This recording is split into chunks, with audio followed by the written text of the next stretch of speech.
listening to the Really Useful Podcast. This is the tech podcast for technophobes from makeuseof.com.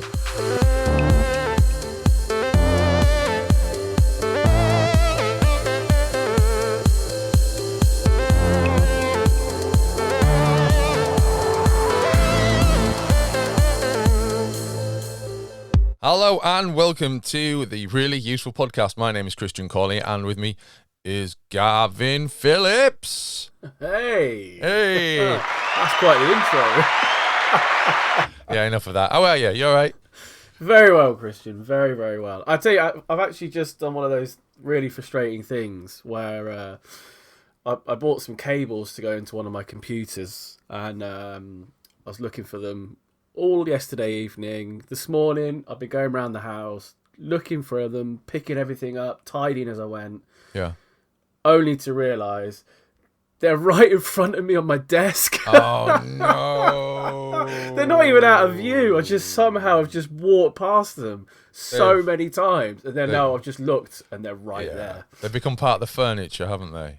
Yes, exactly. Part of the landscape, and you just got used to them. Yes. Yeah. I think we've all been there, haven't we? Yeah.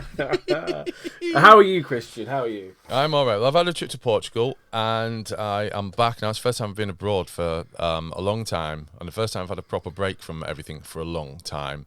So I've come back, and I found that the Really Useful Podcast has gone live, and we've got a new logo as well. Have you seen the new logo? I think I've seen the new logo. I saw Spotify, I think. Yeah, it is. The new logo? Yes, it is. Yeah, it's red. We used to have a blue one going back to the very first episode. We had a blue one, and in those days, the podcast was not really part of Make Use Of, but of course it is now. And the new logo reflects that, so I'm quite excited about that. Yeah, so we are back with news and tips and tricks, following a few weeks of just tips and tricks. And so we'll do the news, and we'll do the tips and tricks, and then we'll finish with some recommendations for you. Just before we do any of that, though, Gavin, I've just noticed a new feature on the Google News feed on Android.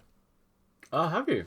I think it came along while I was away. You know when things come up into your feed and they're not particularly interesting, so you press the three buttons and click not interested in this? Yes. There's a new entry that says not interested in a topic, and you click that, and that gives you... So, for instance, I've just clicked Nokia NX Concept My Dream Nokia Phone Explored. And then I've clicked the pick topics that you're not interested in option on the three buttons. And then I can tap HMD Global, Microsoft Lumia on Nokia to reduce the likelihood of that category coming up again. There's another one, airplane-sized asteroid found 2 days after brush by Earth. Not interested in a topic. I can have space, asteroid impact, asteroid, meteoroid, Earth. So that's a very good new feature, a new way to sort of like filter things down a bit better. That's really good. So I'm just looking at mine. I don't have that yet, so maybe you've received that update ahead of time or a part of a test, maybe, because I've still got the original, right? Like two options. For example, on a story about electric bikes, I've got not interested in electric bikes or don't show content from the website source. Yeah, that's what I used to get. Yeah. Yeah. Oh, that's interesting. That's good. A bit more granularity. Yeah. There it would be well received. Definitely. Okay, so we're going to kick off. There's I'm going to be honest, there's a bit of an AI-heavy theme to this week's news. There's been a lot of AI stuff going on, basically. We'll start with ChatGPT owner in probe over risks around false answers. Now, we've all seen false responses from OpenAI and ChatGPT's interface to that, haven't we? And it's becoming a bit of an issue for people, it seems, to the extent that even appearing before Congress earlier this year, Sam Altman of OpenAI told Congress that it could be a source of errors. And, you know, we've both, Gavin, and I'm sure most of the people listening who have an interest in the AI topic and ChatGPT have heard about instances where people have used it, submitted work with it and found out that it was error prone, or they've read through it and found out there's mistakes in it. I've had a play around with things for one of my projects outside of Make Use Of and found that it repeats things.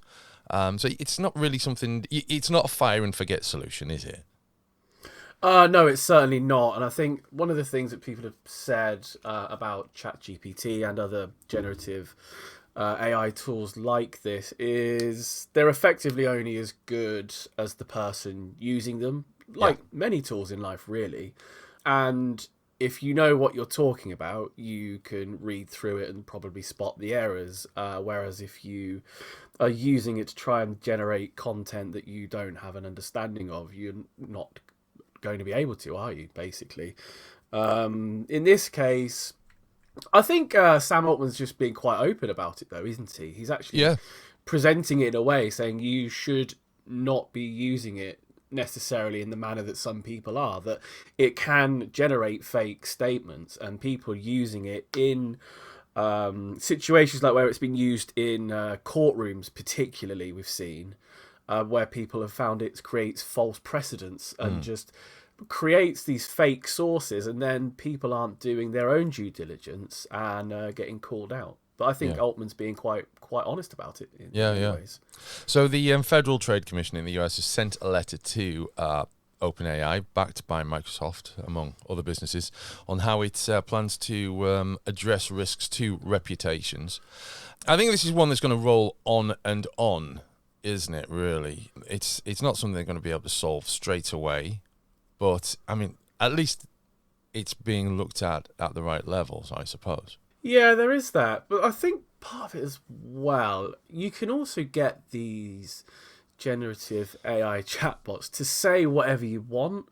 Yeah. So we've seen many, I won't say doctored because they're not doctored, but they're like it's a setup screenshot where someone says to ChatGPT, for example, when I type X, you will respond Y, and then they screenshot the chatbot saying whatever they've been told to say next, and then that's presented as fact, which kind of it loops back into it. But equally, you're not going to be able to stop that. People are going to use these chatbots to do that, regardless of whether they can make improvements to the issues like AI hallucination and things like that, which they should do. I'm not saying that they shouldn't. They absolutely should work on that, but it's not going to make the issue of Chat GPT and other chatbots being used for disinformation, for want of a better word. Yeah, yeah. Okay, showbiz news now. It feels like U.S. comedian beg your pardon, U.S. comedian Sarah Silverman has announced that she is suing OpenAI and Meta, alleging that her copyright has been infringed in the training of their AI systems, reports the BBC. Both companies have declined to comment on this. Sarah Silverman and a few other people are alleging that their material has been used to train these systems without their consent, basically. It's a bit worrying, isn't it?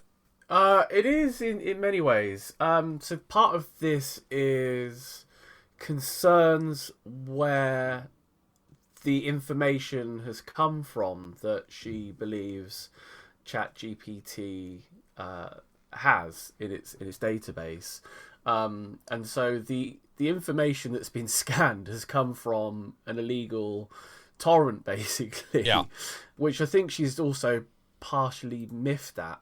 So she's trying to say that it shouldn't be able to give a good overview of her book, which is frustrating because she's saying people are going to use that instead of buying the book. Yeah. It's a fair issue.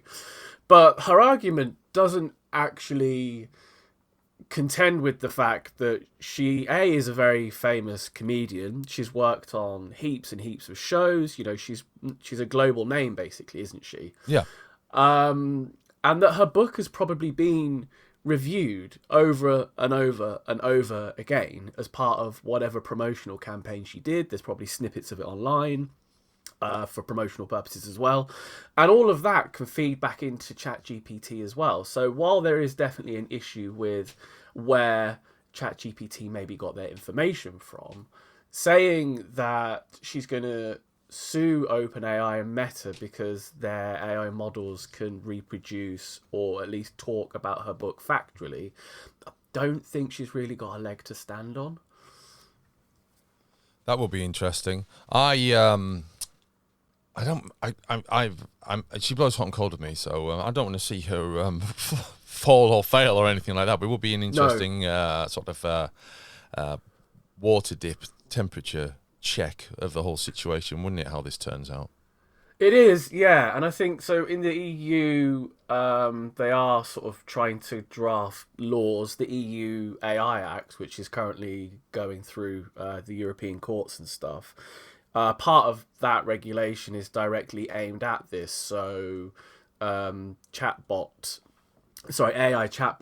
developers would have to be a lot more open about where they get their information from, which in theory should put pay to them using slightly sketchier sources, and downloading things from like torrents and stuff like that, and then training their AI on that. But the flip side of that, of course, was it may well make the use of AI chatbots more expensive in the long run.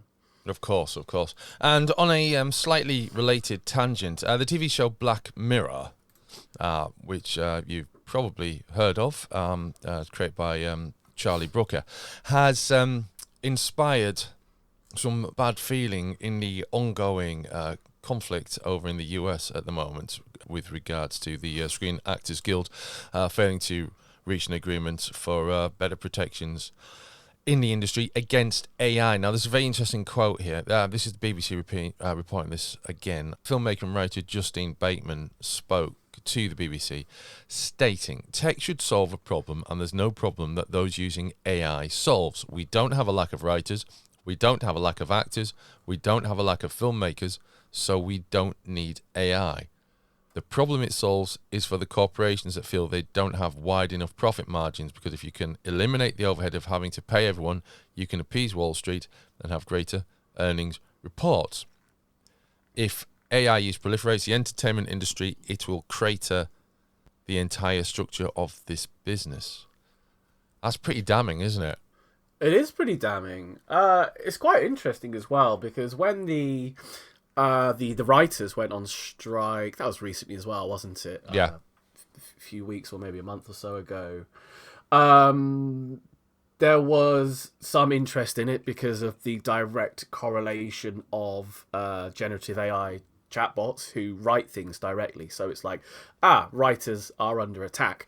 You don't necessarily think of actors, actresses, to be under threat from AI, do you? It's not a natural go-to. And more interestingly, it's not just like people who are stage extras and what have you that are making this cool. It's like big names: Meryl Streep, Jennifer Lawrence, Quinta Brunson, and many others are stepping up and standing up for this. Because I've read elsewhere as well, interestingly, that this is something that has been done for a while. So people who apply to be extras have had their faces scanned so that they can be used in films more than once, and they didn't necessarily realise at the time what was going on. It certainly wasn't made clear to them that their face and their likeness would be kept on record and used without being notified. So it is concerning. Yeah, absolutely. I mean, I don't think she's entirely right. I think there are uses for AI in the movie industry, just as there are in other industries. But I'm not necessarily saying, I'm certainly not saying that anyone should be losing their jobs by the use of that use of AI. I'm talking organisational things, productivity things, not sacking people and using a CGI model and replacing them, or sacking composers and using AI. And what I'm saying is using it for organisational things, using it for productivity things, making processes more efficient, not sacking people, not refusing to hire people because there's a digital alternative. I don't think that's the way forward at all. No, I totally agree. It's one of those, it's like a race to the bottom, isn't it? As we'll see in many industries. The industry that you and I work in, Christian, we've seen whole sets of writers and editors fired because they want them to produce AI written content, and they only need one editor to do that. And the backlash against those publications should be strong.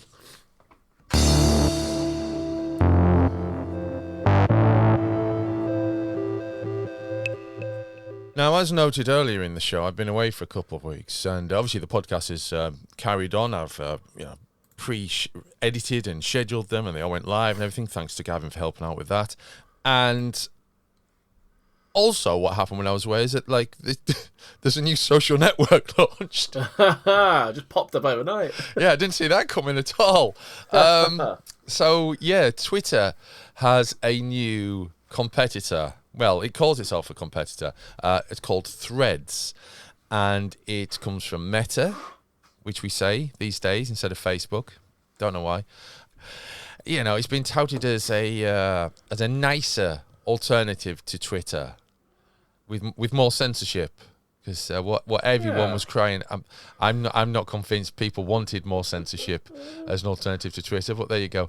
Anyway, so we've got loads of material I'll make use of about Threads. I'll just go through a list of things that you might want to check out. You can find out how to sign up to use Threads and what to be aware of before joining it, and whether it has data collection that's bad or you can cope with it, reasons to avoid Threads maybe, how to try new Threads features, how to deactivate your account, and whether it's true or not that it's completely locked to your Instagram account and you can never delete it unless you delete Instagram. All of those questions are answered on Make Use Of, but the one I was more interested in is 5 reasons why Twitter should be worried about Meta's Threads. So I haven't had the opportunity to use Threads yet. I'm barely getting to grips with Instagram, to be honest with you. So Instagram has a massive user base, obviously, and because Threads is linked to Instagram, then there's an automatic advantage for Threads, and it has a familiar user interface that it's kind of very much like Twitter, but also with an Instagram aspect to it. So you could just call it a straight Twitter ripoff, but you wouldn't. Twitter critics are seeking a new refuge, and Threads is the latest after all the attempts to leave for people to go to Mastodon. A lot of people went to Mastodon for like a fortnight and went back to Twitter. Now Mastodon's part of the Fediverse. This isn't, as I like to think, the fictional universe of Kevin Federline. But I don't know why they chose that name. I really don't. It's just what I think of straight away. It is, however, it's an interconnected collection of servers that allow users to communicate with each other, which Mastodon is part of. And Threads plans to be part of the Fediverse. And to be honest with you, I don't think that's anything for Twitter to be concerned about. I think the Fediverse has a very long way to go before it can claim to be any form of competition. But anyway, and Meta has vast resources that Twitter possibly doesn't have. Then again, money-wise, yes, but user-wise, I think that's a different question entirely. A lot of Facebook accounts, certainly in my sphere, seem to be pretty much dormant these days, but that's, your mileage may vary. What do you think, Gavin? I think after the initial surge, it's very difficult to judge anything like this in the immediate aftermath of a launch, isn't it? So everybody surges in, everybody's interested in it.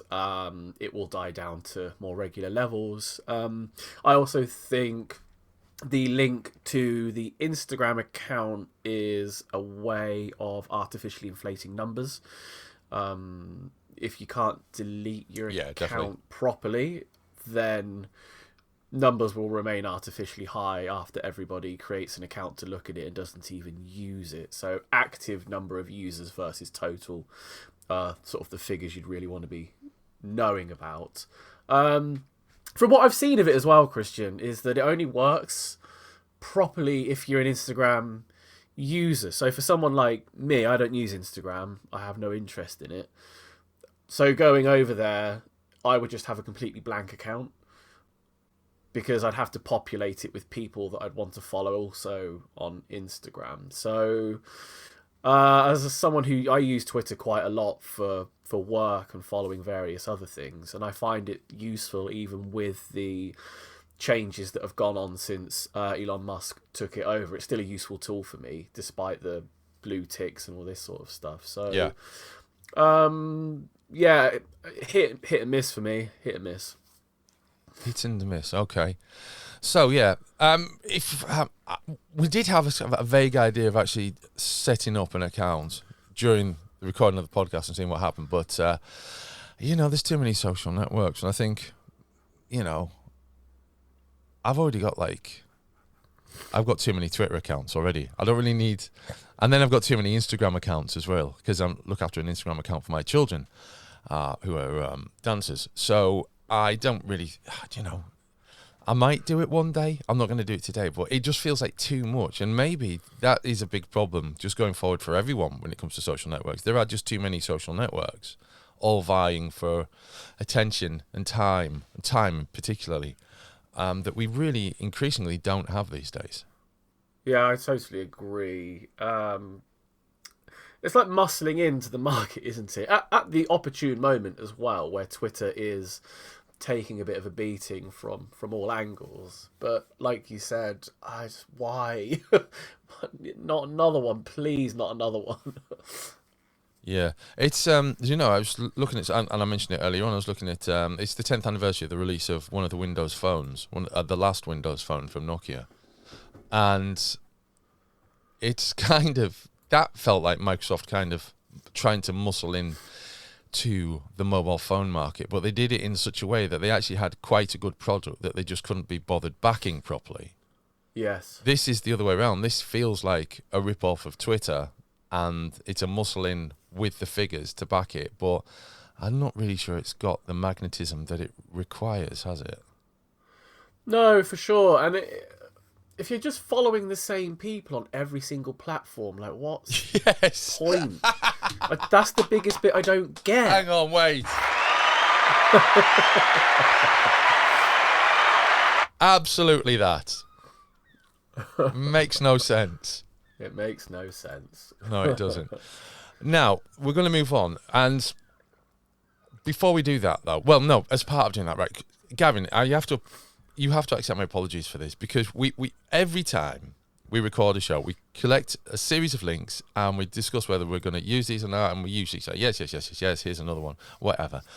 The thing is, I've already disrupted the flow of the show once with a something at the beginning concerning Google News on Android, and there's something that's happened to me in the past few weeks that I really need to share, and this might just completely throw the rest of the podcast that we've got planned. Are you okay with that?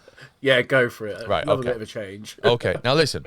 I haven't been on holiday for many, many years outside the UK. I've been to different parts of the UK. I've been to Scotland, I've been to Wales, all around England, but I haven't left the British Isles. I haven't crossed the water. I haven't been on an aeroplane since 2008 or 2009. And it's a bit woolly. Until a couple of weeks ago. Now, I have a mobile phone. I wasn't planning on doing any work, but I knew we'd probably need internet access because the place we were staying in, which was an Airbnb, didn't have internet access. And now I currently have a Vodafone deal that is probably gives me about 100 gigabytes a month, which is more than enough for the entire family when we're out and about. Obviously, it's merge on the phone's battery, but that's another matter entirely. Now, I contacted Vodafone. They told me I had free roaming, but it was only 20 gigabytes. And I thought to myself, we can maybe make that work if the children download a load of stuff to their tablets first. How wrong was I? We'd run out by about 6 days into the holiday. Oh, no way. Yes. Mainly due to car trips. Because we had a pool, so there's hardly any internet usage at the residency. But unfortunately, we ran out. So we were in Portugal, northern Portugal, staying near Braga, which is a beautiful, beautiful city.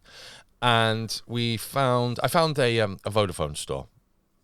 So I went in there and I met a lovely lady who helped me. She worked there. I just didn't meet her there. She helped me out instantly. Within 5 minutes, I had unlimited mobile internet for €30 for the rest of the month.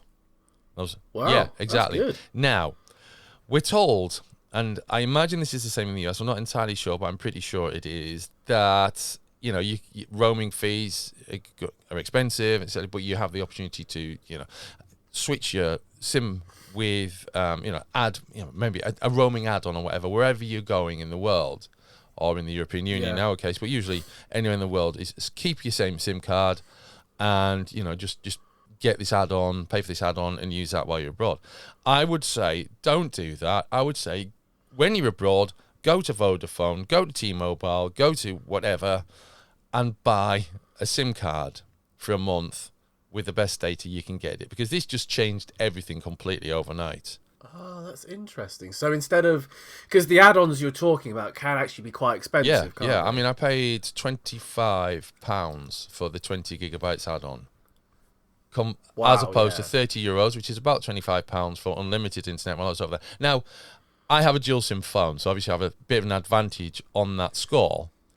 But I would say if you don't have a dual SIM phone, you can also buy a mobile router. Yeah, they're really handy, and actually, the ones these days as well. I think the last one I used was years ago now, and it was a Vodafone one, and it was a combination of it being not very good technology, but being in the middle of the Czech Republic where there was no reception anyway. Oh, no. It's like, so standing with like one arm out of the window, holding the router and hoping to transmit it across the room to my laptop. That's a Mr. Bean episode, isn't it? Yeah. But that's very interesting though. So going local, because they're all the big name brands, aren't they? Like you said, Vodafone, T-Mobile, etc., etc. So you're not going to be in an unfamiliar situation with some sort of random network. Exactly. It just changed everything over, like not even overnight, because I got it back to the villa, put in the extra SIM card, and boom, everyone had as much internet as they could eat. Yeah. Which was useful because it had started raining that day as well. There you go. Top tip. I like that, Christian. Good shout.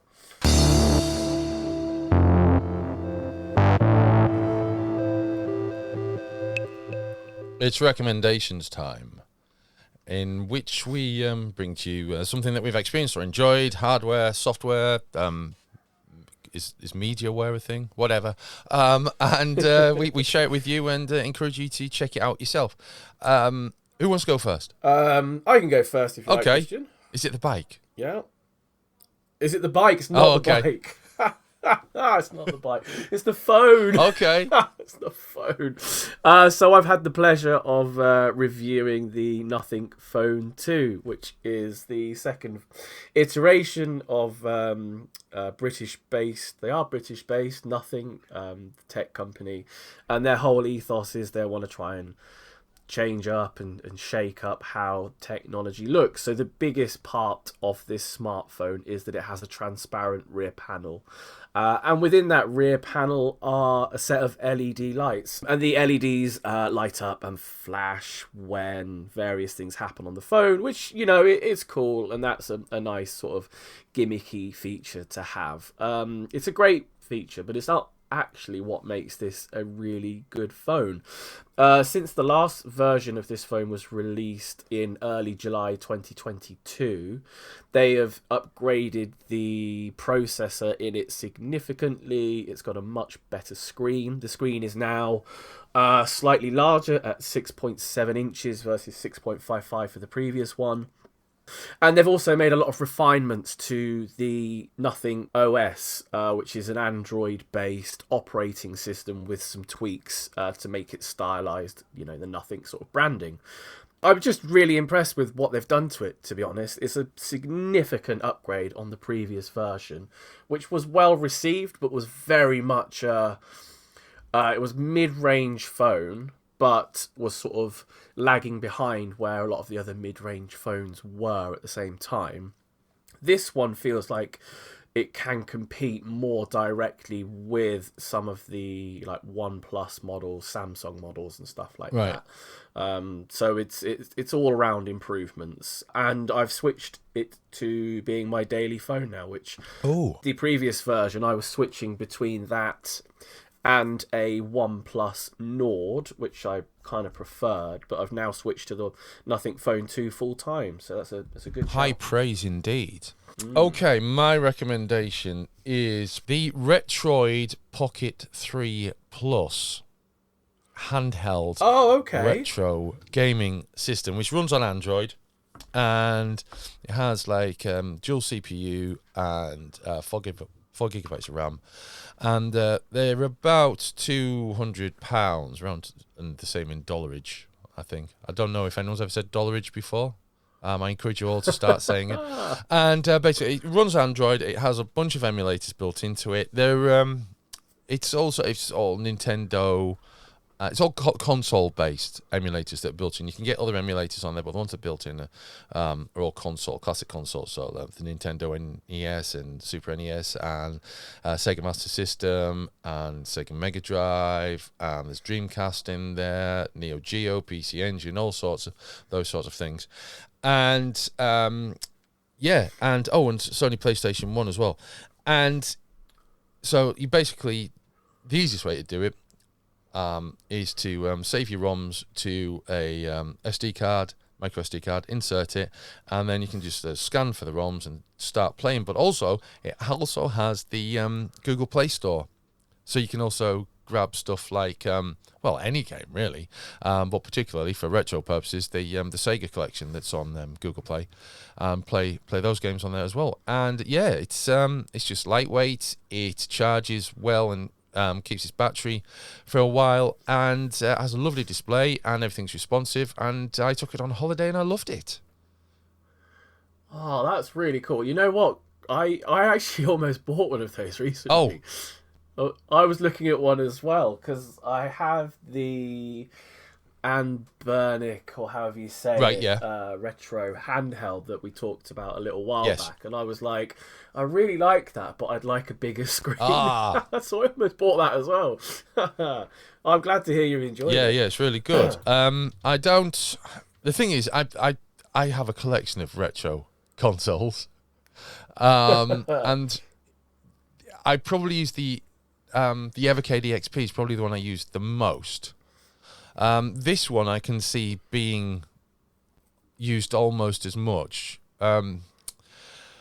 Actually, I should probably mention at this point, Evercade's owners have announced a new console coming out. Have you seen this? No, I haven't seen that. That's cool.